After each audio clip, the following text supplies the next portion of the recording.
Hey, what's up everyone? Welcome back to twitch.tv/ReversalGG. It is the weekly roundup, and look who's back! This man has been traveling the world. Hello. Thank you for making your bed for the show, especially. I can't lie, I actually made it like an hour ago, so good shot. I can tell. I'm a fellow man. I know exactly what's happened there. It had to be done. How was your long You're lucky trip? to have caught me, actually, because I'm going away again next week. When are you leaving? You're going to Puerto Rico, right? Yeah, on the 6th, so that's Thursday next week. So yeah, in 8 days. 8 days, yeah, Puerto Rico should be a lot of fun and plenty of events to come, including a couple stuff that we're talking about today. This is the summary of the day. We're gonna have a quick chat about l'Odyssey, our Smash Invitational, because there are news today. The Mixup, which I'm gonna be at this weekend. Shout out to junk food, I'm gonna eat it, all of it. SFL EU has been announced today. And then our guest of today, ECT tournament organizer Kattermari, will join us to talk cash prizes. As you guys have seen, all the Macherino around ECT. I think that was a really cool thing. And we need more money at events anyway, Logan. Only for the commentators, though. Only for commentators? Yeah, no one else. Yeah, players are scrubbed anyway. They need the. They're just happy to be there. Exactly. You only know players are sick because we tell you. So of course.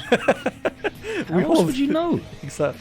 We hold all the power. But first off, let's talk about our first big marquee event here at Reversal. As in about 2.5 weeks, we are running an invitational on Smash. A lot of you might have seen a bit of it. And today, an announcement happened, and it was beautiful black screen. Beautiful black screen. Let me not get the black screen. An even bigger black screen. It is an amazing black screen. We are going on an Odyssey. Screen. Here we go. There we go. Beautiful. There we go. Shout out to nice live artwork. production. Yeah. Who did that? Really clean. A French artist is working with us to make art for all of the commentators and players. And the news is we announced 12 players initially. We're actually gonna make 16, cause why not? You know. Bracket, or what are we doing? 16 chosen. Yeah, 16 round robin pool Saturday, bracket Sunday. Yeah. A couple announced from the beginning. We added new announcement today with Mars and Gak. So Japan, USA, France, Spain, all represented so far. The event is going to be in a superb venue in Paris. I really can't wait to see how it looks. And this is the first episode of l'Odyssey, right? We decided to do the first on Smash, but you can expect to see an episode 2 eventually on other games, because we Reversal and we do pretty much. I love that you have decided to go for a name which none of the Americans will be able to pronounce.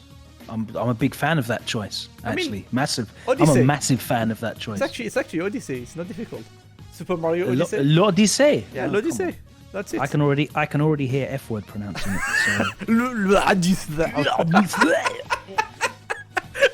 Number 1 worst French accents in the world. F word. You know what? Every time I hear you French people encourage him or lie to him and tell him it's good, it just turns my stomach. I love it. He really believes you. He's not self-aware. Yeah. I just look at it from a distance, you know. that is the one. Have you announced the venue yet, by the way? Yes. Venue is I can see it's right behind the top of my. Just here. Oh, look. true. Yeah, it's there. Or it's displayed right now in the trailer.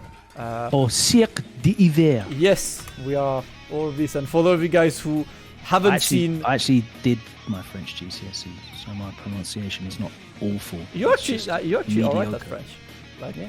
Your French is alright. For all of you who don't know, this is what the venue will look like. Right? It's actually a circus / classical music venue, and we're actually gonna play fighting games in there. It looks like it should be a sumo hall. It looks fucking cool, man. It makes me think of the Japanese sumo halls. Yeah. And I really like. So currently, obviously, we're all designing the venue, getting everything ready, and I can tell you guys that it's gonna look sick. I really can't wait. It's the first time esports are happening in this venue as well, because this venue is usually used. That's fucking cool. Yeah. This venue is usually used for more well, either circus a lot of time, Cirque du Soleil, anything you can think of. Okay, yeah. That would be great for that. Yeah, I can see that. And music as well, classical music concerts and stuff go there.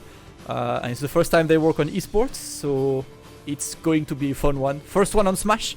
It is in about 2.5 weeks actually, 15th and the 16th of October. Make sure you take a look, because the team behind this is the same team that did Red Bull Kumite in Paris, so you can expect the quality to be over the top. And by the way, you see Logan, you see that center? Yeah, it's an ice rink. You see that? That's actually It looks like an ice rink. I mean, it could, but this is a lift that goes under. So You're spoiling the entrance now. production value is gonna look nice. Yeah. Like production value is gonna be out there, guys. Like Who's going to be the first? Who's going to be the first commentator? Is it going to be Ken Bogard? Going to be the first commentator to fall in it I'm actually as not. he's commentating live? I want to see. We're gonna set the traps. But yes, a weekend full of Smash will be a ton of fun, guys. On twitch.tv/Reversal. GG. Make sure you take a look. Other events on Reversal. Why this weekend. Why Yes. did we go for Smash first? By the way. Because Smash is insanely massive in France, and we have insanely good partners in France for Smash and views, and we have a lot of people in the team who like Smash too. So. And also, we want this channel to be sustainable because we love doing this. Like, for all of the time and effort that goes into making incredible content that I know so many of you love, like the Latif video, which has got like really, really great feedback, like from people when I speak to them. The views are not keeping the lights turned on. So, we're diversifying, and we're doing stuff that has a known big audience as well. So if you're tuning into us and you follow me, and you know Street Fighter, you follow Damascus and you know Street Fighter, Guilty Gear, Dragon Ball, and you're like, Smash? It's the first Reversal thing? Yeah, we're covering everything. We're going to do everything. And if you haven't watched the Roundup, that's what you get as well on the Roundup weekly show. The results from as many games as we can cover, which is going to include, games like Smash, Ultimate and Melee, Brawlhalla, Multiverses, of course. When's the Rumble versus coverage going to kick off? That's what I want to know. We haven't covered any of that. When's the Rumble versus tournament recaps? I need tournaments for Bros. I actually really like this game, so I would definitely take it. But that's the one, all games coverage. Has to Foster as well, who is our Smash guy in the core team. Which myself, yourself, Terrence and Foster. So we got a lot of games to cover, and the place where we'll cover part of them, Le Mixup this weekend. Unfortunately, Logan not in attendance, but I will be there with Terrence, and we will be streaming on twitch.tv/RussellGG. This is the stream schedule pretty much all day. We're gonna do DNF pools and top 32. We're gonna do Strive. We're gonna have Dragon Ball and Street Fighter 5 on the channel Saturday and Sunday. Street Fighter not at the event at all. It is. It's on Sunday. Oh, there it is. Entirely, the whole thing on Sunday. I do believe all of SF5 is on Sunday. Why not? We take those. So expect to see Dragon Ball top 8, Strive top 8, and Street Fighter 5 top 8 on our channel this weekend. And of course, if you're planning to attend the Mix-Up, come say hello, play some games. I'll be there. I'll try to Make play sure you some say games. hello to the team. We're very friendly. Yes. Big up everyone that has come and spoken to us at any events before Reversal or during. And give them positive energy. It's great. We love it. So please come and harass Tyrant and Damascus, because I won't be there. So I'll definitely encourage you to harass both of them. Go for it. Preferably whilst they're commentating. Do it then. Only violence for this weekend. And of course, if you want to follow a bit more about the events and everything, our Instagram is fired up and all moving, guys, with content that will go on Instagram. We've published pretty much all of the art for l'Odyssey right now, and all of the players. I really like this art. It's really clean. Do make sure you follow if you want some more stuff, from stories to live coverage. All of this will be on the Insta. Lots of stuff to cover throughout this weekend. One more thing, Logan. SFL We went for the EU. underscore. We went for the underscore, GG. Underscore, yes. SFL EU, the best SFL. The original SFL before it was called SFL. Actually, we're back. Yep. Europe, because a lot of people don't realise that Europe actually set the pace for there even being a Street Fighter League. As I talk over this delightful 1-minute production, which really gives us all the hype and excitement that we, come to expect from some of the strongest players in the world. Red Bull Kumite champions, Evo champions, across the the breadth. There's my guy himself. Strong lineup, I think, as well. Really happy to see, barring a couple of omissions, and it's very interesting who isn't there. But yeah, it's very strong. You got the two that people are really speaking about, though, is Problem obviously and Mr. Crimson at the moment. Yeah. Phenom, often overlooked for his ability, not spoken about enough, I don't think, but certainly not overlooked this weekend as he qualified again for Capcom Cup. One of the most consistent. Can always expect him to do well. Shout out to Eastwood for the subs. One of the things that I really like, actually. Okay, boom. Now we'll talk about subs. I'm going to make my one point, and then we'll talk about subs. One of the things that I really like about this Street Fighter League EU over any of the other Street Fighter leagues that are happening or have happened in the past is we get full-on regional bias. So see, I really like this, but the only thing I don't like about this is that then at SF World we end up with lineups not as strong as we would like them. Let to me be honest. Others, right? Everyone's getting freed off by Japan. I'm just saying this now. Yeah. Everyone's getting freed off by Japan. I don't know if you've been watching SFL Japan. Yes. But let me tell you, we're all getting freed off by Japan. Yeah, but we at least won the second place, man. We can't leave this to the SFL US team with no. Listen, it doesn't matter whether it's Mr. Crimson's team, Problem's team, Phenom's team, Luffy's team. It doesn't matter. We'll get second place. We'll put up a good fight in the grand finals. But I love the regional bias. It's one of the most fun things about team Street Fighter or team fighting games in general, that regional bias. Like, I love it. I want more of it, and I'm really happy to see it being represented at Street Fighter League where it should be, because look, all these Americans have their world championships that only include American teams and maybe 2 teams from Canada. Yeah, NBA world champion. Yeah, the world champion of the world. The world champion of the world, only including American teams. We all know that in Europe, this is where the greatest competitions in the world were born. The FIFA World Cup, obviously, the Olympics, all of these fantastic contests that far surpass any American titles that are out there, any American competition. And I'm really glad that once again, after laying the groundwork for Street Fighter League competition, team competition in an organized esports format, as we did with the Gfinity Elite Series many years ago, and then were overlooked for so long. Finally, we are actually back. That's the word. We are going worldwide. Exactly. That is actually the same shape as a ball. When you win the World Series of baseball, this is actually the world you just won. Yeah, absolutely. But it's true. I love regions. Like regional bias. How do you feel about regional bias? Because you are actually from at least 4 regions. I am the goat of regional bias, because I can option select easily many things. But I mean, you know me, I'm all about regional bias. Whether it was DNA versus you on Dragon Ball, we're trying to do that on Strive now as well. On Street Fighter, run this at Evo. To me, that's the best, right? I ran Strive Cup before, which is literally regional bias the game. It's really, really good to have this, because for me, even as a viewer, if you're not a massive fan of Street Fighter, and I don't know, you're German, you see Team Germany, cool, I'm gonna watch because there's a tier I can pick up, right? I don't know who these guys are, but they're Germany. And it's proven that representation helps in all in all metrics. So so it will always be. So it's a good thing. I'm looking forward to this. Plus, the new formats for SFL are really good. Like, I really like the Japanese formats.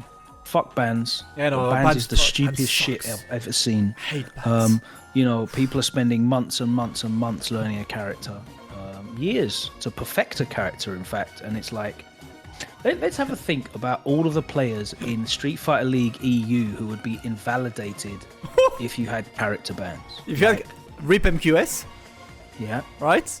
Let me see that lineup, right? Let's do who would be actually. Okay, let me go through it for you, right? Okay, so we'll start off with Mouse. Problem, right? Problem has 50 characters. Problem's That's okay. Fine. Yeah. All right.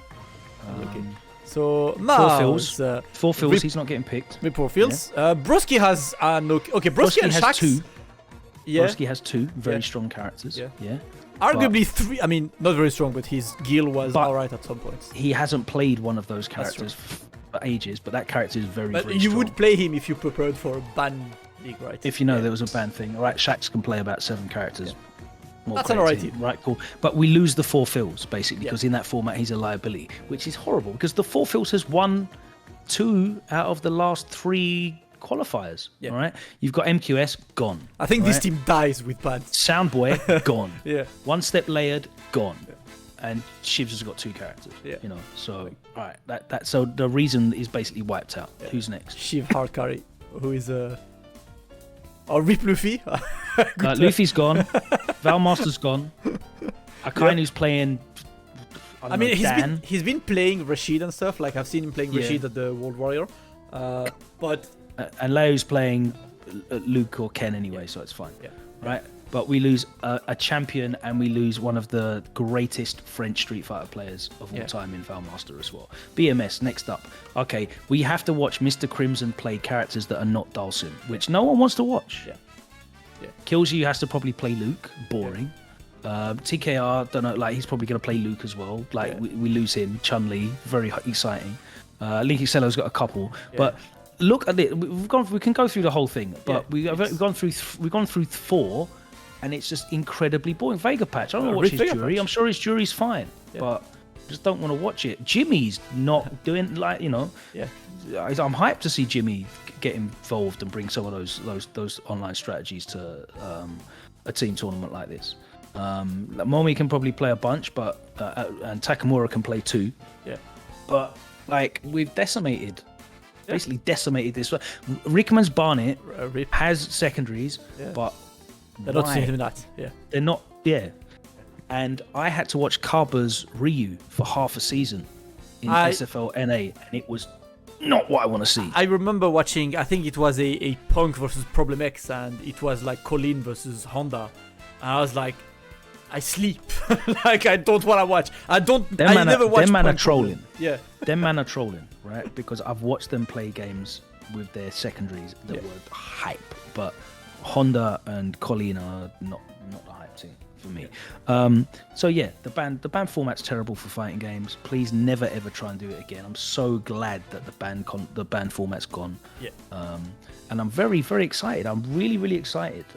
I've got official permission, by the way, to reveal that I am exclusively revealing right here that I am part of the broadcast Hey. for SFL Pro Europe 2022.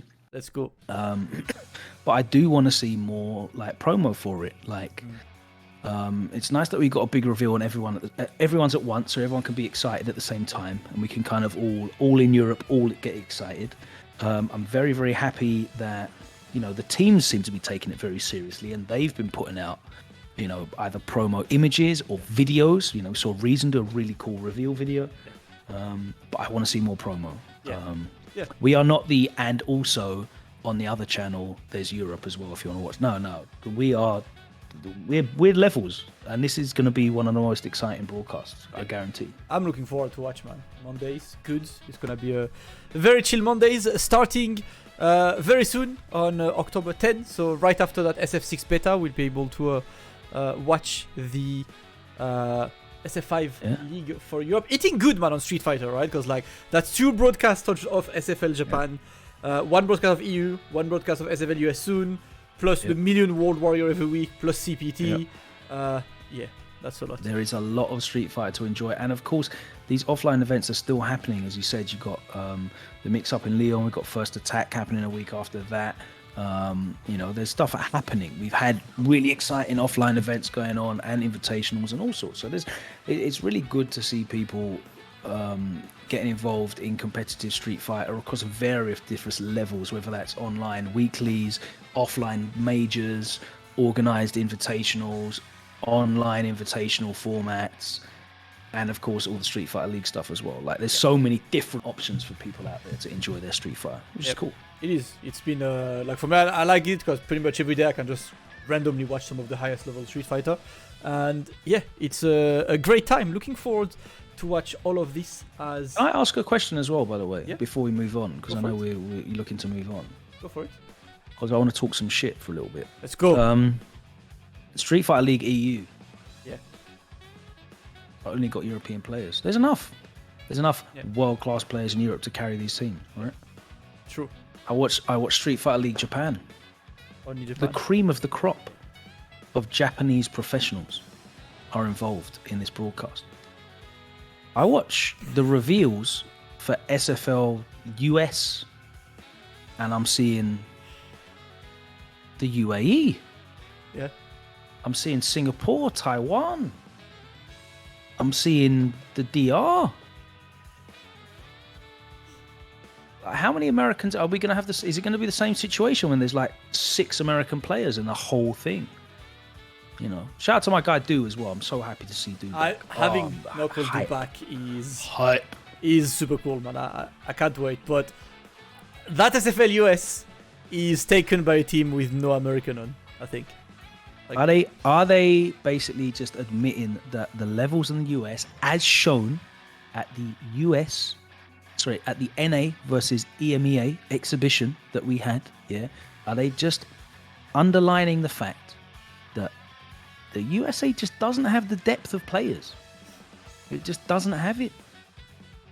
I mean, it's organized by Capcom in the USA. Yeah. You know, they're gonna know they're gonna know all the players available. Do they not believe in those players to carry the broadcast? Are they not good enough? Because it would kind of indicate that. Yeah. Very interested to hear people's opinions. What do you think, guys? No squad depth, no quality of the bench. First 11 region. Yes, that's what. Yeah, it is. they don't want to get bench. no injuries going into these cup competitions. It's a long season. One injury and you're done, bro. There's nothing happening. But yeah, US worldwide. It's true. Like it's. Anyway, their first 11 couldn't even stand up because they lost to 2 of our guys. Yeah. Shout outs to Luffy and Phenom. Doing the job. Shout outs to who? Shout outs to Problem X, who Logan spent literally weeks convincing him to play. I kid you not, guys. For weeks, every day, Logan was like, "Come on, bruv, you need to play on the NA versus EMEA. Come on." Problem finally accepts, and he didn't even play. He had the best time. He had the best night. He just every time I look around, he had the time when Problem X hits you with a V Trigger 2 M Bison setup. You know that smile. That's the smile he had every time I looked over at him, and we were just taking guys off. Love it. Had the best time. Him and Big Bird were big chilling. Like, cool. I don't get. I remember after I took Big Bird's phone and tweeted for him because he didn't want to, but I tweeted, guys, I wanted to play. I didn't even play. You know, we had to make this work. But I'm really looking forward for all of the regional rivalry. I'm glad that the SFL. Which side are you on? Takes France or the UK? Seriously, That's what I want to know. you know, for Street Fighter, I'm genuinely don't know. I'm on both. Like I don't know. Like when I see Problem against Luffy, I don't know. I'm not Problem against Luffy. I'm Problem because Problem is, as a player, I grew thanks to Problem a lot. I played Problem every day and everything. You know, on this. But Who'd you cheer for? Problem versus Crimson? it's hard, man. It's really hard. Like it's a really hard one. Maybe slight bias to Problem. But that's because, you know, all the SF4 days and the SF5 Problem would, like, me and Problem would play every week, and I like learned a lot through playing him and stuff. He's a good friend. But he's still one of these I'm watching, you know, like I will cheer for whoever wins on the next match. You're a fan of the game. A fan of the game. Cheering You haven't got team scarf on. You know, it's like, no, it's too hard. My team would have too many flags, my scarf. Which is funny because when you go to your house, you've got a scarf from every city you've lived in. Yep. I got them. Which is pretty cool. I actually need to put them back behind. I put them in the other room, but I need to bring them back. The wife said the One Piece posters are enough. You know? No scarves as well. No, I need. Plus, you would be proud. Is this your spare bedroom or is this your actual bedroom? No, that's the second one. I was gonna say there's no way your wife lets you have a One Piece poster above the bed. Oh no, hell no, No chance. Hell no. This is no chance. you know it.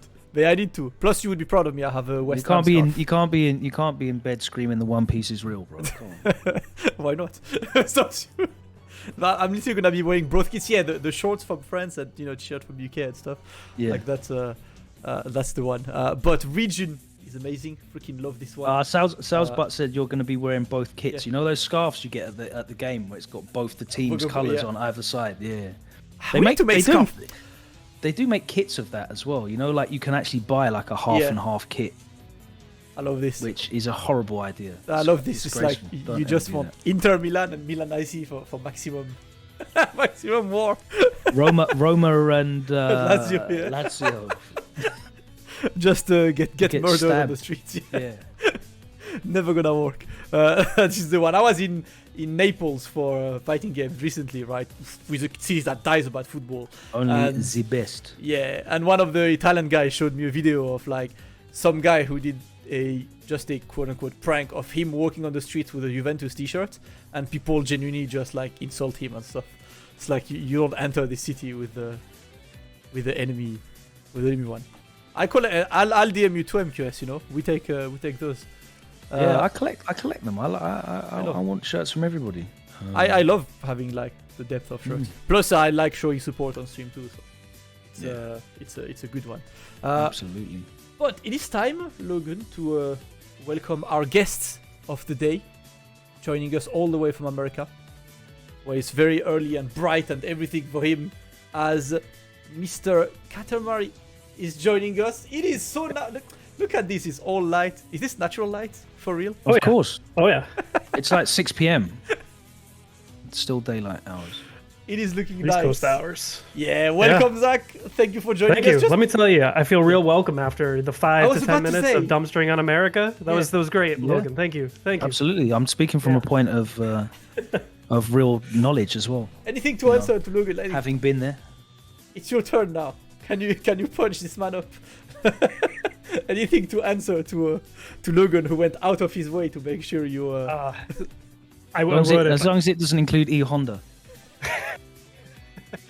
To be fair, hey, listen, in us TOs, we're Switzerland in everything, okay? So leave it that way. Don't tell me, even if it's your event, right? You're the ECT TO, and Idom plays against Luffy, and you're not gonna not even low key, high key cheer for Idom. Okay, that's fair. Yeah, that's fair. I mean, not only is that U.S. representation, but like I'm in the New York City metro area, so like. That's the golden child, okay? Like he's carries everything on his back. It's the bias, the regional bias, a beautiful thing. He has to carry everything on his back, these days. Surely. The widest shoulders in America, literally, absolutely. All with the same stoic face. I love Never it. changing. What a lord Idom is. I was going to talk about this earlier, but now that you're here, I'll do it now.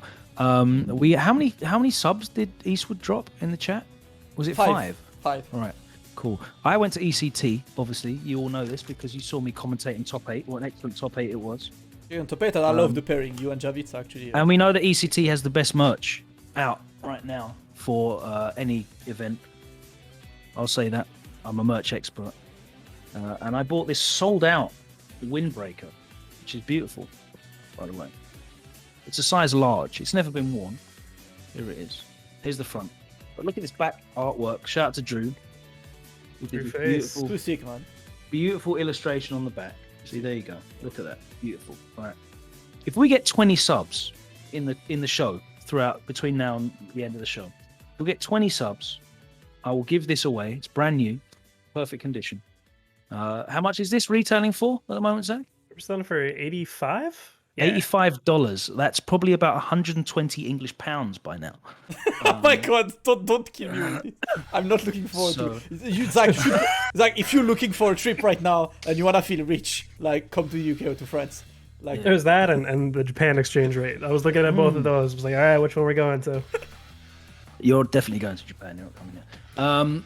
Right, I know how much you love Landos and British wrestling, but you don't go to Japan, I know. So if we get another 15 subs, I'll give this away to one of the subscribers at the end of the show.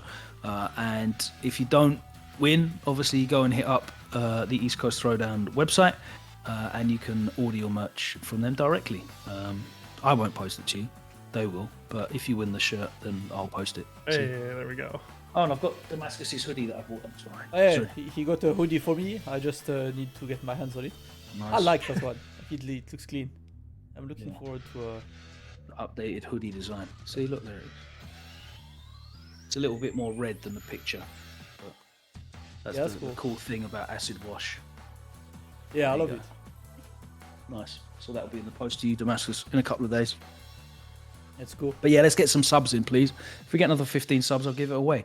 Until then, ect.gaminggen.gg. Shout out to Evan and the crew over there at Gaming Generation. And you can go and get your shit now. Deadass Anorak. I know it. I love the name. The Deadass. You love the pronunciation as well. Deadass. Bit of a tradition for us. I think every year we've got one Deadass jacket item. Yeah. What was the pink item this year, by the way? The pink item? That was the Grassroots Advisory tee. That's like the pink crystal wash, and it's got the parental advisory logo. It says Grassroots Fighting Game Community on it. Yeah. Yeah. It was a good one. It actually turned out way better than I think we were expecting it to. Yeah. Which is very rare. It's very subtle, which is probably why I missed it as being the pink item. So, which means it's a lot more wearable for more people. Yeah. But yeah, all the stuff's really nice, man. As always, like the bespoke artwork on there is sensational. The build quality of everything's real nice. The base garments are very, very high quality. Everything holds up. I've got my ECT stuff from like 3 years ago. That's still going strong. So yeah, go and support. Anyway, that's my shilling done. Let's get some subs in. It's September. Run it up. That's all we need. Anyway, back to you. Sorry. Yeah, talking about merch. Like, I usually only buy merch of events I attend because I like it as a souvenir, from the events. But when I saw these ones, I was like, I'm sorry, Logan, please get me one. Because I feel like they're beyond just like being a cool representation of East Coast Throwdown. They're actually items I would wear. I think that's important. I've got an extensive collection of t-shirts in my wardrobe that my wife keeps like giving me shit about. Like, I don't wear them. I wear them it's pajamas and stuff, because I'm not gonna wear a t-shirt with Armika on it outside. Like, no. It's not who I am. But of course, yeah, great merch at ECT. But the one topic of the day I want to talk with you is the cash prize at events, right? So ECT, Rane Macerino collected crowdfunded over $8,000, which is like huge. And I do feel it's a great step forward, because like right before ECT, we had that chat as well at on the roundup, on the X roundup. And one of the things that we were talking about is how the annoying thing to us about Macerino is that very often, Macerino is great. I use Macerino all the time. It's a great platform. But the one thing I don't like about Macerino at majors is that, you're telling people to donate with nothing in return. But that's not what ECT did, right? Right. Yeah, and frankly, that's not something we could have done alone. We certainly didn't do alone. In our case, I think that was our biggest hang up was, okay, if, we are asking people to contribute, and only just contribute, I think the other hard part is that when we're an event that's featuring over double-digit game count, I think this year we were at 19 official games and then a bunch of community-side tournaments as well, it's impossible to host a Macerino page for every single game. Yeah. I think like the impact is going to be negligible at best when you do that. And we were trying to think of how we topple that, and we had a couple of publisher partners in. Obviously, we were Dragon Ball Fighters World Tour, so we had cash prize support there. SNK came through and gave cash prize support for KOF 15, which is great. But we look at the rest of our titles, we're like, okay, how do we want to do this? And we're like, okay, let's, in the same way that we'll decide, our broadcast order of hierarchy, it's like, let's do the same thing. Let's take the top 5 games by a pure reg count that doesn't have a prize bonus already associated with it. And let's keep it confined to that and make sure that it's not just a matter of supporting the games financially, but making sure that there is some kind of incentive for the overall just viewer and fan of any game and any fighting game, like any sub community within fighting games, to want to actually participate. And in our case, that was a lot of raffle items, particularly I think the crown jewel that you see right there, Damascus was up, was the custom ECT art. As you were just saying how sick the art looked on the merch. Looks just as sick when on some of the Hitbox products. So the actual classic Hitbox, the Hitbox Cross Up. Thank you to that Hitbox team. They were super instrumental in just being so down for doing this. It was definitely a collaborative effort. And then beyond that is we were doing things as well with different like smaller merch packs. I think even like Brooks threw in 2 of the Wingman converters as well as part of the giveaway. There's a few more as well within that, but we had like a law, like as much as we could source, we just kind of threw together the raffle list of like, hey, if you can contribute X amount of dollars, that enables you or enters you in for enough fixed amount of drawings for any of these prizes. So regardless, it felt like you were getting something out of it, even if you weren't a fan of Street Fighter or of Tekken or DNF or Strive or Rev 2. It was there for you, right? There was a reason to contribute, and paid off in spades for us, honestly, because this might have been forgotten, especially because we had that nice little time warp of 2 years of no offline events. But we actually did, I think, one of the original FGC Matcherino campaigns in like 2016 when Daigo came to ECT, and we actually raised like 4 or 5 grand in one of the first ever like FGC Matcherino events. We did something similar where we were actually giving away like copies of the infamous Daigo book with like on-site signatures as like incentive to be able to contribute. And then we tried it again the next year in 2017, and that didn't go quite as well.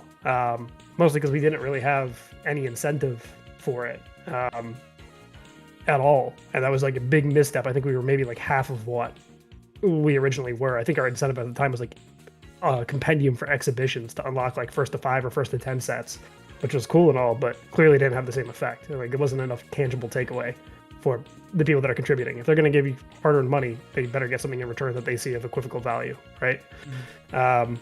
So we kind of iced Matcherino for a while, and really we brought it back this year twofold, just because it's, weren't sure. We knew it would work for a lot of on like the online kind of regionals and more of like the actual streamer or content creator tournaments, just because it was so easy for them to really rally their community behind. But like we're just an event brand, so we weren't sure it would go. But so many people in the community were like, no, events just need to run Matcherino. Events just need to run Matcherino. It'll be fine. It'll be fine. And even though we were apprehensive, we're like, all right, well, we'll do it if you put your money where your mouth is. Yeah. And they sure did. So, and this is, keep in mind, like, we got this campaign up maybe a week before the event. Yeah, Like, and I think there was, go ahead, Logan, sorry. Yeah, I think like the speed at which it came around, and then just the speed in which people got on board was really, really reassuring as well. Like it was a great positive. I do want to ask, obviously, the fighting game community is a thing, but like TOs are a community as well, and organizers and production and publishers and what have you. What was the general, rather than like calling out specifics, but what was like the general reception when ECT announced that you were going to run a Matcherino from like other events? Because I know you guys will talk. Not really anything. I think it was a lot of everyone just wanted to look at it as a learning experience, for sure, and just see if the way that we did this worked. Because I think it's also worth mentioning that like this is a singular campaign across 5 games. While I've seen some other events around our size or just below our size trying to create individual campaigns for different games, and it kind of flatlining, as was one of my biggest fears. So I think this is just like a good learning experience for a lot of people, and I don't think I'd ever want to use this as an opportunity to like hold anybody else accountable, because this worked for us because of the partners that we had that were willing to collaborate with us and make this as good as what it was, right? And not everyone's going to have that. And we're also at a size enough where it's like we still have enough share of voice from like that we can put a lot of effort into the promotion of this. And that's not always going to be there or afforded to every single other tournament organizer out there. And I think that's one of the weird like a recognized hamstring of all of this is a roadblocker, is that the more that we scale and succeed and take on larger and more a larger scale of like brand partners within the scope of like our social platforms, our broadcasts, there's like a finite amount of share of voice available to be able to communicate what it is we want to communicate. And if we're taking on those brand partners that pay to have, lend our platform to their communication, we end up in a situation where if we start trying to bring them, like allocate more of that equity towards a Matcherino campaign, that share of voice starts shrinking and reducing.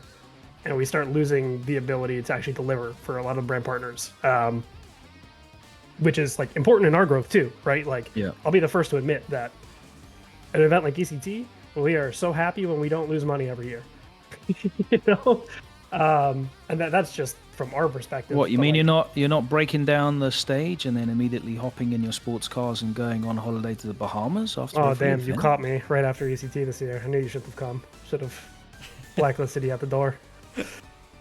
I want to say as well, one of the cool things about it in the way that you ran this, obviously you pointed out that it was just a singular campaign that was then split out amongst the top entered games, top supported games. That streamlines the process. Firstly, because everyone in the FGC is stupid, which means they only have to click on one thing and donate to one thing. And that's great for us because we don't read anything. No one reads rules. You're a TO, no one reads anything ever. They don't read their pool times. They don't read their pool stations. They're not going to read how to support their own individual games, and that's why I think those things fall flat, right? So just having that one thing you can contribute to and knowing that it's going to be divvied up amongst the games fairly, I think was great. And then that also means that you don't have to deliver that amount of bandwidth to try and explain the thing to people that would take away from your partners. And you guys and Walt as well have always been at the forefront, I think, of making sure that we are getting interesting non-endemic partners involved with events on a decent scale, and I think that's so important for growth. Yeah, for sure. I mean, and it's funny because we accidentally almost overcomplicated it too. Like we were so close to, it would have been really messy, but we were going to handle it in a way within these 5 games, instead of doing a clean, even split, we were going to allocate, do a percentage split and break based off of how many entrants were in each respective game. Yeah. Which I am so glad we did not do. Is it the fairest thing to do? Yes. Would it have been the most intelligent thing to do? Absolutely. Okay, not. So this week in the UK, the government just dropped a mini budget, which was responsible for the economy just absolutely tanking in the last week. It's the reason why I made the joke about the pound, because it's so poor. And that would have probably done the same thing, that it's fair that the game that's got the most entrants gets the most money, but they're also already getting the most money because they've got the most entrants, And I like doing an even split because it lifts everyone up. Whichever game was 5th on that list in terms of entrants that did get supported needed that more than the one that's at the top. And that was XR for the record, which I'm even surprised that made that for. Which is super fucking cool that people turned out for that. Incredible timing too that we got rollback now. Yeah, absolutely. Well, big up all the community that have been supporting that for the last couple of years and really pushing that game as an alternative for the people that love that playstyle. But yeah, I think there is a danger that when you look at other models like Summit, for example, where it can be like the rich get richer situation, and I don't think that's good for the FGC. When I look at enormous novelty checks in the hands of winners and then everyone else there is just flat broke, it's a busted economy. It's not sustainable. But it's great having the big game at the top and whatever, but being able to do something like this and support that 3rd, 4th, 5th place game, which has so much scope for growth, that means so much more than the support to that first game. I really like that a lot, and I'm really glad that happened in that way, because I think it really does more. Yeah, and I think it's don't get me wrong, are there members of some of the other games or niche communities? Yeah, there's some discourse there for sure, and certainly heard some of that of, well, why isn't my game being supported? As diplomatic as you try to go about that and try to keep that routed in metrics and benchmarks, like it doesn't feel good to tell someone that, well, your game's just not big enough to be supported, especially if we're trying to see it grow. But I think the reality that we also have to look at it is like, I think realistically each game took roughly around 1,500 into their prize pool as a result of this, which is awesome. But could you imagine if that started getting expanded to 6, 7, 8, 9, 10 plus games, how much that dilutes it? And and at the end of the day, that becomes, did we even solve a problem at all? You're gonna give $100 extra. But it's hard to do this, right? Because I think, like Logan just mentioned this with Summit, and something actually very interesting happened with Summit this year. I don't know if you're up to date on this, Zach, but essentially what happened, you know how Summit works with you vote for your players with money. With compendium contributions, what they did this year is they put a quite aggressive cap on how much you can contribute for a player, which is $5. Okay, you want to vote for your favorite player, you can put maximum $5, because the experiment was they wanted to have more people vote for a player rather than, usually the way Summit works is that guy is from a developed country and has one whale who is backing him and he's going to put 10k in and he's going to get in, while this guy from Brazil, good luck, you're not going to make it through because like you're not going to find that whale. They wanted to try a strategy that's against the whole whale system. What ended up happening is the cash prize of Summit was literally divided by like almost 10 compared to usual, because like not as many people as expected, I guess, contributed to the $5 vote for your player thing. So obviously the cash prize was really low. So obviously players are a bit like, I think it's a more fair way to vote, but then there is less money for the players. And one argument I read that I found very interesting is, if a whale is able to give you 10k to participate to Summit, that whale can also give it to your stream for other reasons.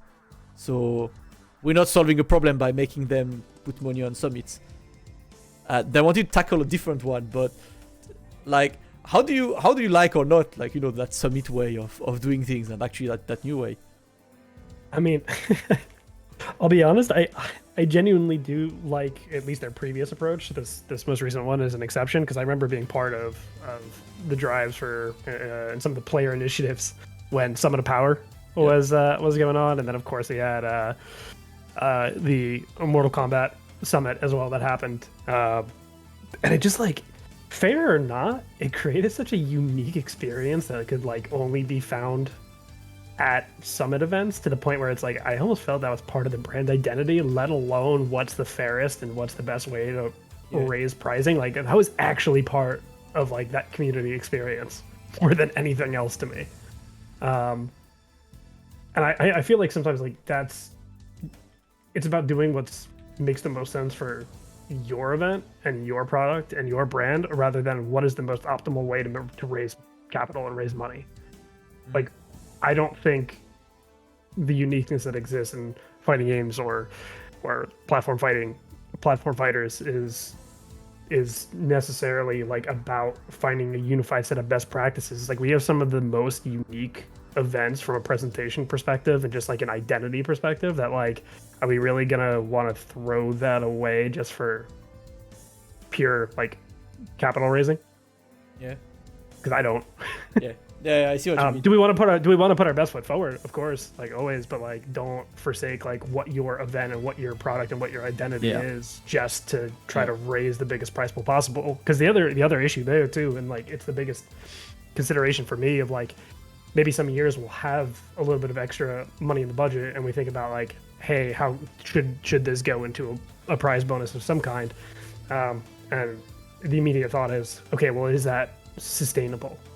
Like, if I'm able to allocate like an extra $1,000, $2,000 this year to go into across some one or a few prize pools, can I do that again next year? Because if I don't know with like 90+% certainty that I can, I'm not gonna do it. I wanted to mention Evo for that, right? That's what Evo did, because Capcom used to give a hefty amount as an extra to Evo, and that's not the case. So and that's I can't even think of it like I don't even want to hold or look at publishers as being like accountable for that, because at the end of the day, like, these are grassroots events that are owned and operated by people that are not there's no ownership from the publisher side into these events. Like we do these on our own accord. They're community events for a reason.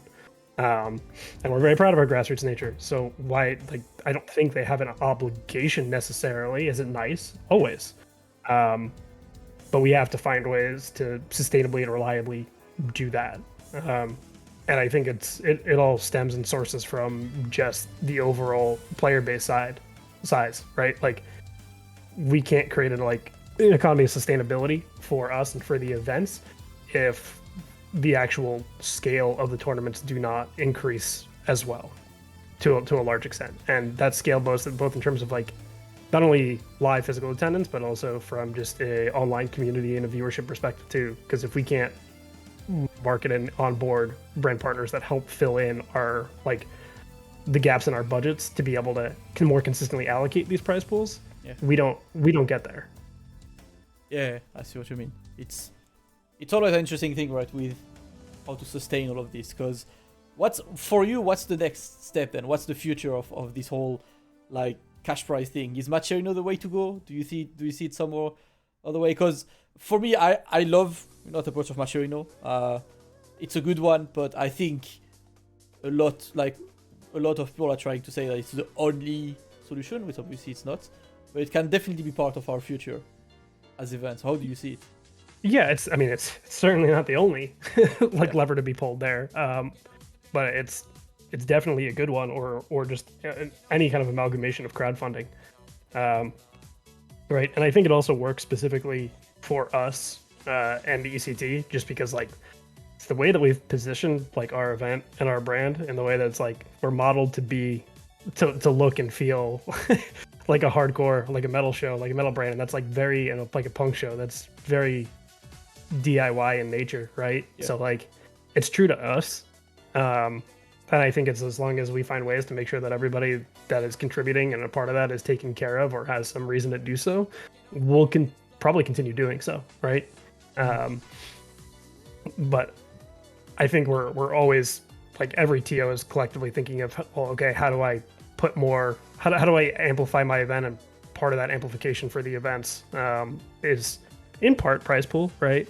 But for right now, I don't know if there's necessarily a clear cut, we need to do X or Y to increase these prize pools. I don't think that exists yet.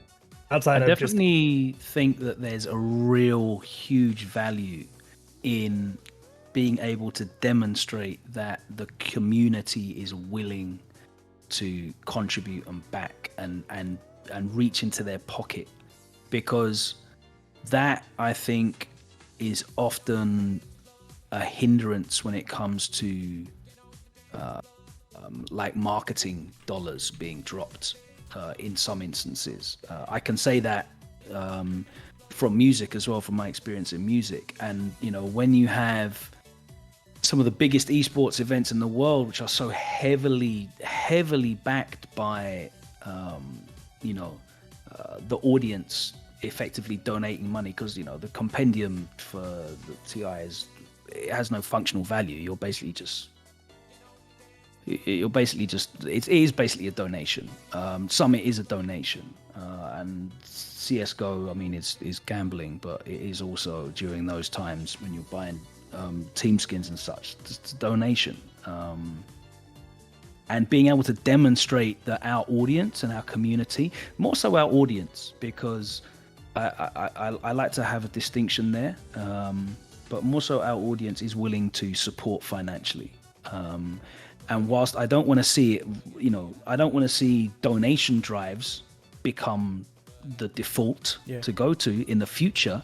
I think as a tool, especially how successful it was for you guys in such a short period of time, and what a big effect it had across so many games, for an event that was in a time in which we do have a bit of a disparate pro tour landscape as well. It was very, very positive for me to see that, and it worked so well. And I definitely think more people need to pay attention to how that not just copy and paste, not just go, oh yeah, this is the way forward, and we're going to all do this because ECT did it and it worked. And I'm sure you're not saying that either. And you have said that, yeah. But I'm so sorry for interjecting on you, but I think what you might be getting at a little bit is, and the way that I see it is that, like, if we were tapping into the community's coffers, so to speak, and their generosity, that's a finite resource, right? Like,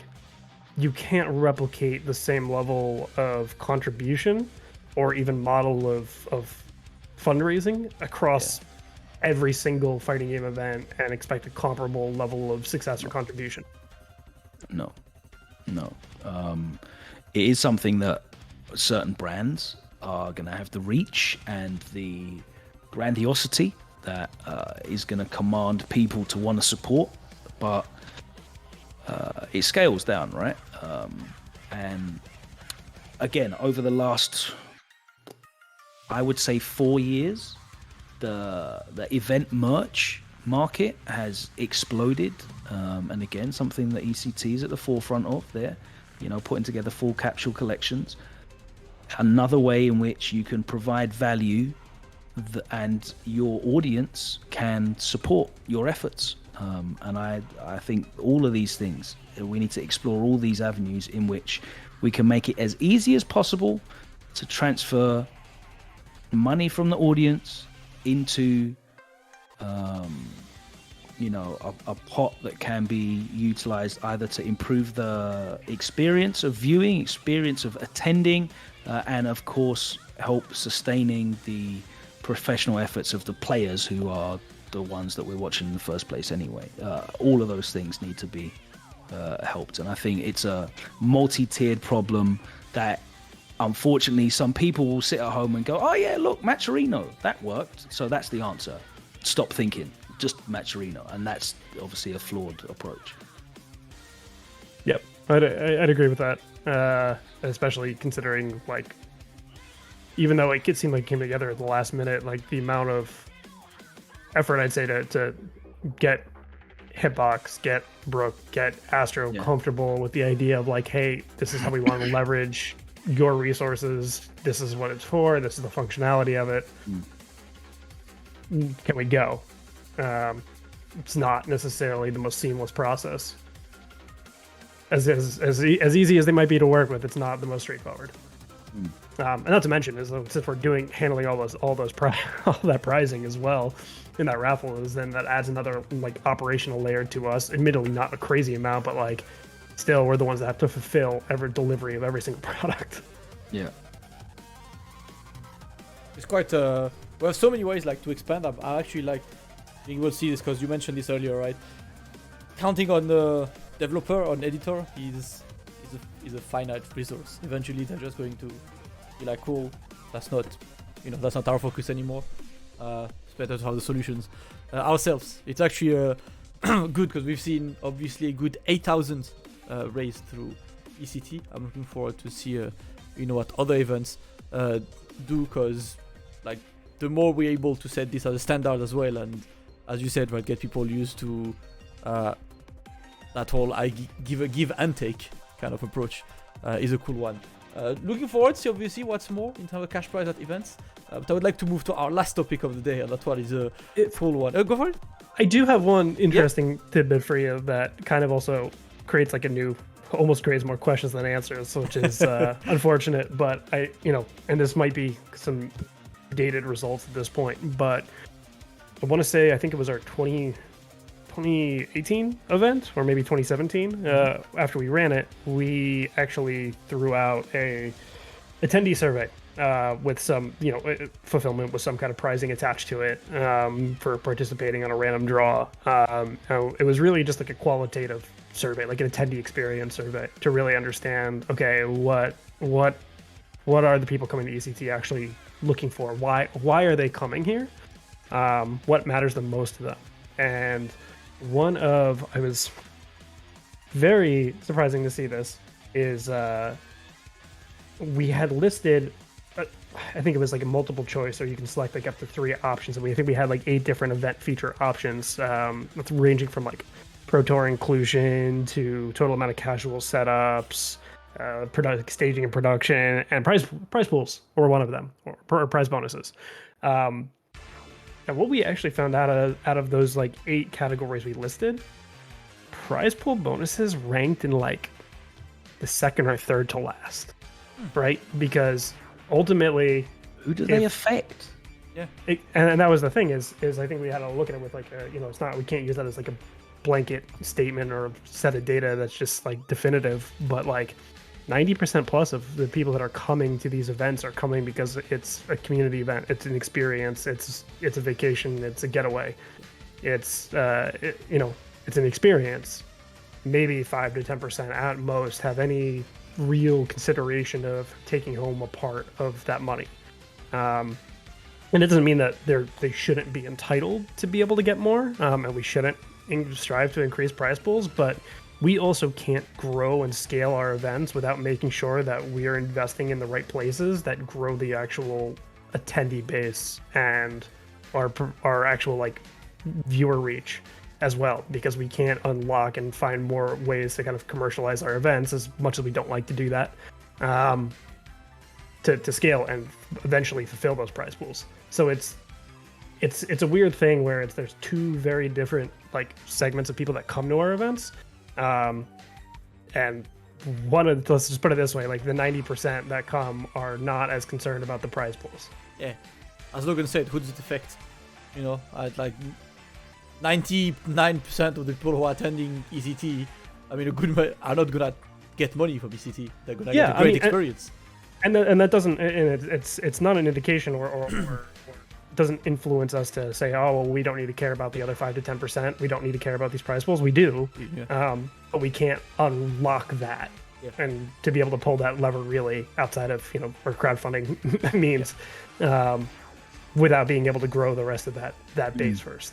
Yeah, that's always interesting. See, it's a class top heavy, right? Less people get the money, but they're also the important people for the events. That's a lot, TOing is quite fun. But speaking of TOing, there is one thing that ECT is one of my favorites for by far. Trophies. I prepared a video and stuff to the trophy, but this man is like, he's too ready. I have been like, I don't know if you know that, but I have been for years the #1 hater of any big tournament that doesn't bother about trophies. When Problem X won Evo and lifted a crystal thing that's the same souvenir I bought when I went in New York or in Toronto or in Paris, I was pissed. I was like, you won Evo, but the trophy you get is unremarkable. This year, when Umisho won Evo and got that golden stick, I was like, yes, that's the thing you want. And ECT is one of like, to me at least, the best for that, right? Because that records one is really cool. First off, like, how did that record get selected? I guess you guys had plenty of ideas, right? But how did you set on this? This is beautiful, man. Like, there is actually a good story for this. Yeah. Back in 2018, when we had originally kicked off that partnership that we had with Roadrunner Records, a heavy music label at the time, and we had really, really cool bunch of guys and girls to work with, and they were also located local to us in like New York, and they were totally down to really just explore this creatively and see how like they can take our theme, since it was very endemic to their type of music, and like how we can amplify that experience. So we went into their offices and we were sitting down just kind of like brainstorming what kind of resources they have that can make this possible, and we were just going around, we're like, hey, wouldn't some kind of prizing could be cool? And of course, ironically, one of the first things we thought about, how can they contribute prize pool wise, which I think maybe 5 to 10 minutes later, after like saying, well, anybody could do that, that's not something that just a Roadrunner Records could do, we were looking around one of the offices and there was a number of these like actual platinum and gold record plaques on the wall for like actual RIAA awarded plaques to some of their artists. Someone just looked at it and goes, would that work? Mm-hmm. We looked at it, we're like, I mean, yeah, but we can't get those, can we? They're like, no, I think we can, as long as they don't have like the RIAA certification on it. Like, we can just get them made. We can get that done. I'm like, No kidding. Only to find out also that like the warehouse that makes these for like almost the entire world maybe is like 10 minutes down the road from me where I currently live, which is hilarious. But we kind of went through the process. I was like, this is crazy. Like we can actually put like such a crazy like bow on this entire experience and like what our theme is just by creating this. And we had like, even before this, we had tried to go through so many different routes of like what it is that we can do. And I don't know if we were finding things like whack things like drumhead covers or like weird like mini like electric guitars that we could try to skin and brand, which all seemed cheesy and stupid as hell. So this was like the perfect solution. And I think the only terrible part about this is that now that we've done these, we can absolutely never go back. Because they are not cheap, but they are such like a crucial part of like what makes ECT at this point that like these are part of our identity forever. We can't take these away. It's even, you know what it reminds me of when Wawa won Evo, when Evo won CEO, sorry, this year. The first thing he told me is, finally I get one of these belts. You know what I mean? Because like what happens when you have a sick trophy as well is getting your trophy becomes an objective for the players because they want it for their collection. As Wawa said, he wanted a belt from CEO. He really likes the belt. He thinks it's a very cool trophy. I was like, finally, I get a belt to add to my collection, and that's important, you know. Like that makes people outside of the whole whatever pro tour. I don't know what kind of tours there are around. There's still one unique thing towards winning ECT, which is that trophy that you can't get anywhere else. Yeah, and I think the fun part about this too is because of the nature of what they are and the artwork that goes into it as well, and how much we effort when planning we put into our like key art every single year, is that like that visual identity of what that, sure, it's a gold record end of the day, it always will be, but the identity of it is different every single year. Which can't really be said a lot about many other events, trophies or awards. We have that ability to really refresh it and kind of make your mark on the year that you won it. It's great to have something that is so consistent and yet so unique at the same time. You know, like you can completely change the artwork up every year and they're going to be absolutely unique to that year's event. And yet they all look the same. So if you've got a wall of them, you know, the look's going to be amazing. So that I really love. Like you've really managed to hit a great point there. Like you've got so much more customization potential than say like the belt of CEO. Yet you've still got that, you know, if I see it from 20 yards away, I know exactly what it is. Well, you can ask Gasha how it feels now that he's got one of those. Yep. It's got the big one. It's so cool. What's, you know, outside, obviously the ECT one is beautiful, but what are some of your favorite trophies in the FGC? Like, I mean, I'll be honest, like part of the inspiration for like us just hunting to find a unique trophy, like this is a dangerous game I'm playing and feeding into his ego, but like absolutely did kind of come from Jabali a little bit of like owning what his theme is. And just making sure that like, oh yes, of course, of a wrestling event, I'm gonna have a wrestling championship belt. Like that came from it, so I'm still always gonna find CEO one of my favorites. I think 100%. That's so important. Like after the event's done, in this era that we're in pro tours, it's like you finish, you win, then you move on to the next big major event. But like winning these trophies really like adds to that historic achievement of it. You know, like I love trophies. I really love unique and distinct trophies as well in these ways where they're not just like Damascus said, the same glass thing that, I hate these things, you know, you have them there, but given the for yeah, you know, you get given it for winning Salesman of the Year at work as well. Like you've got exactly the same one at home. Like no one's got this on their wall at home. Nothing that looks like it. You know, the artwork, distinctive thing. You know, very few people have wrestling belts that are, you know, full tin metal heavy wrestling this one, belts. Logan. That yeah, one, like one I mean, was really cool. We start talking about the money that Red Bull have to spend on trophies, and it's a different ballgame. Well, I gotta say, what was it? Because I had worked on the Mortal Kombat 11 Pro competition. Oh my god, the hammer!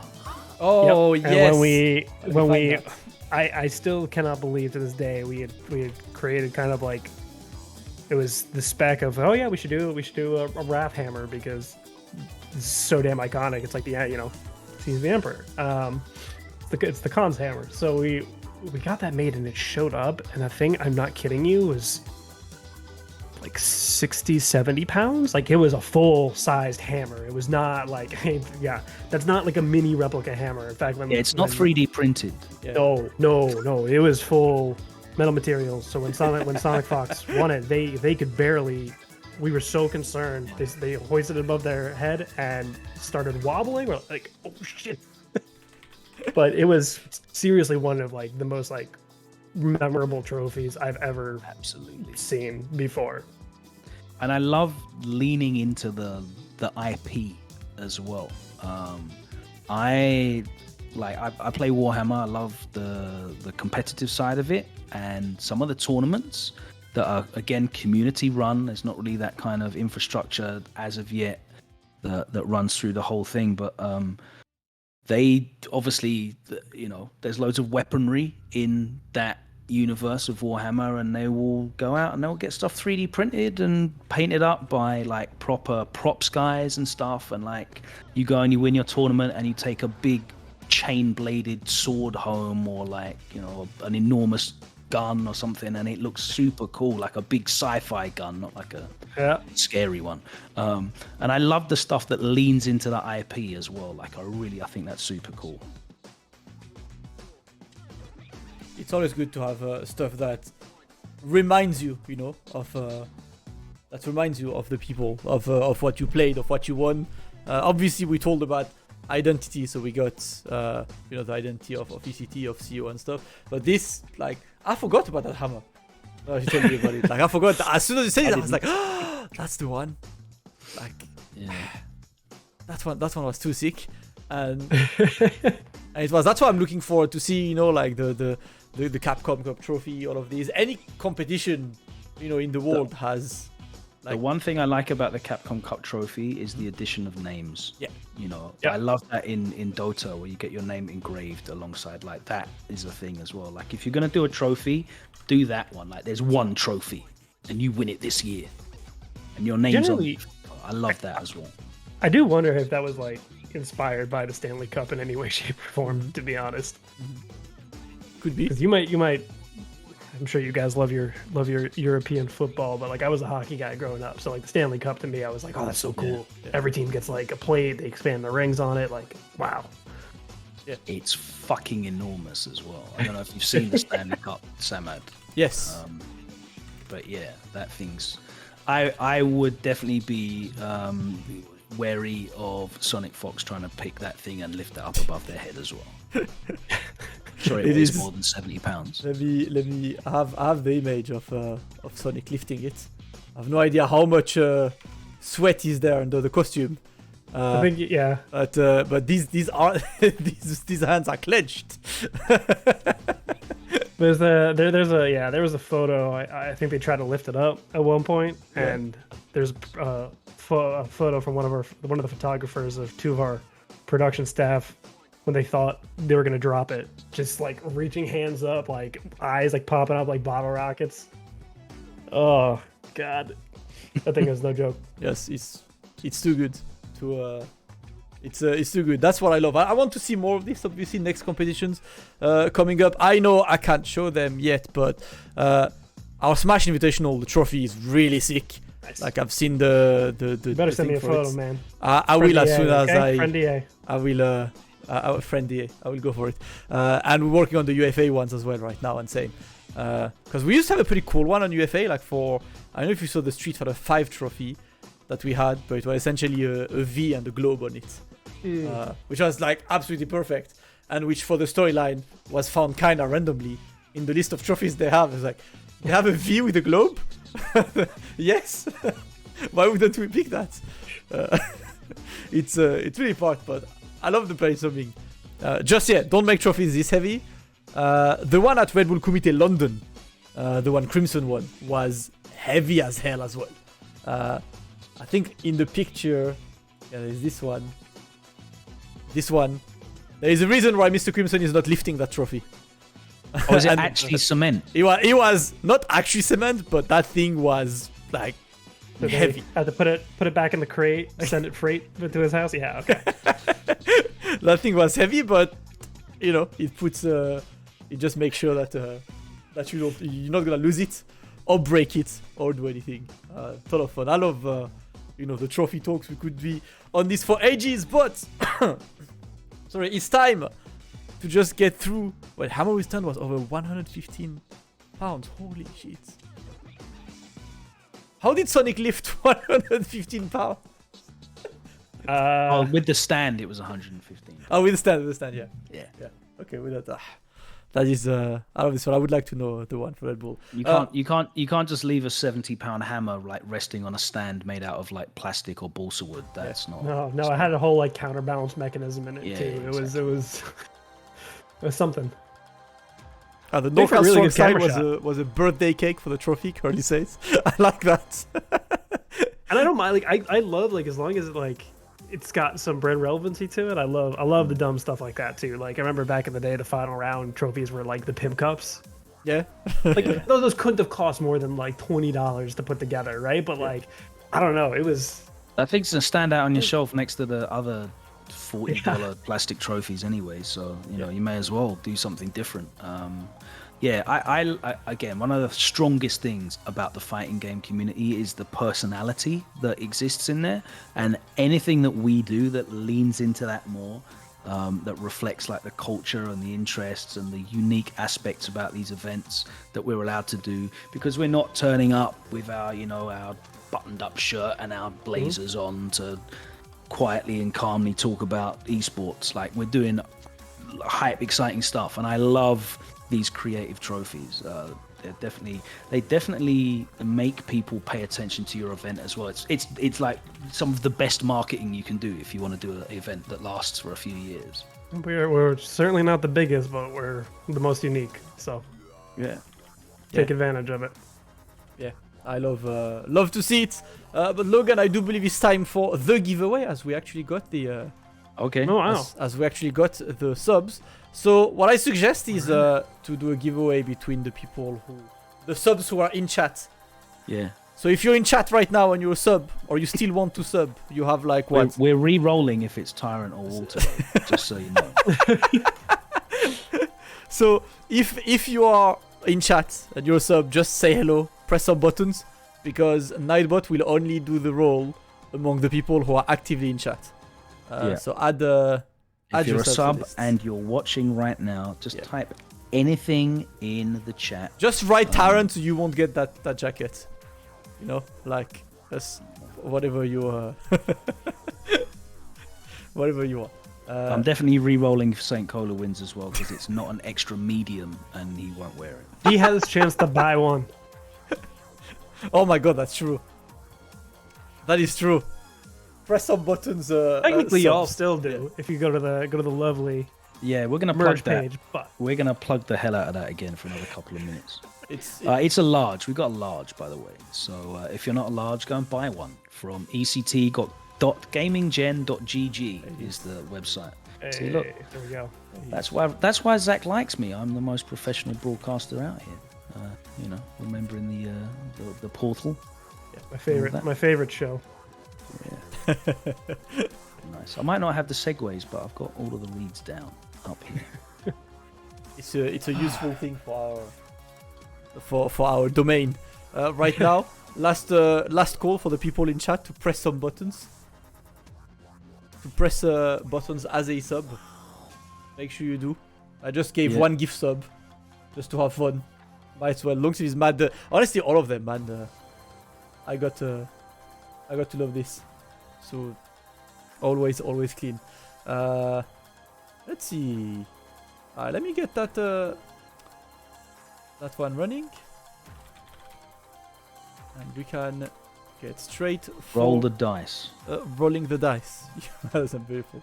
Are we ready to roll the dice. Last call for the chat. If you want to get in there, press them buttons. I'm gonna do. Whoop. Where is it? Oh, Nightbot, you absolute idiot. Good. Sorry, Nightbot is dumb. But I've got my Nightbot there. I think I can click on roll it. I think I can click on roll it. Time to roll it. Let me Look in the chat. let me roll the thing. Chat, press 1 if you're in chat. That's a good way to make a last call. No, all them like. Press all the ones. Press 1 on whichever language you want. We're good. Alright. We in. We ready? Shall we press them buttons? Some buttons. It's time to press some buttons and see who the hell will Nightbot pick. Roll it. No, again. Tarrant. It said Tarrant. I am. Do it again. Okay, let's get the winner for real, for real. I'll take it to the charity shop over sending it to Tyrant. That's rigged as hell. I am pressing that button again. Roll it. I refuse to acknowledge these. Andy. Oh, there we go. Andy. Big man. To be fair, Tyra would look good in that, but He would look great in we it. must And it's re-roll. And it's the right size as well. But you know what? He's rich. He should buy one. He should buy one from ect.gaminggen.gg for only $85 plus shipping. Just like Yeah, I if did there's anyone- for the If there's anyone that makes more money than grassroots TOs and commentators, it's underground wrestlers, That's true. independent Absolutely. wrestlers. That's true. We all know this. It's fact. These are the real ones.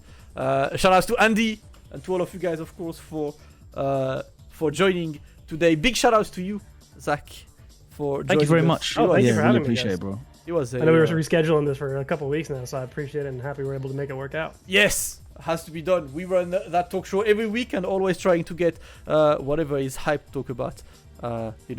At the moment, obviously, Cash Prize was one of those. And the channel will be back to being live this weekend, guys, at the Mixup in Lyon. Plenty of games. Myself and Tarrant will be there without East Coast Throwdown gear because Logan still has my East Coast Throwdown gear anyway. When are you leaving? That I paid for. I am leaving on Friday. Friday morning. Sorry, bro. Nah, but I'll wait at UFA. Good, easy, clean.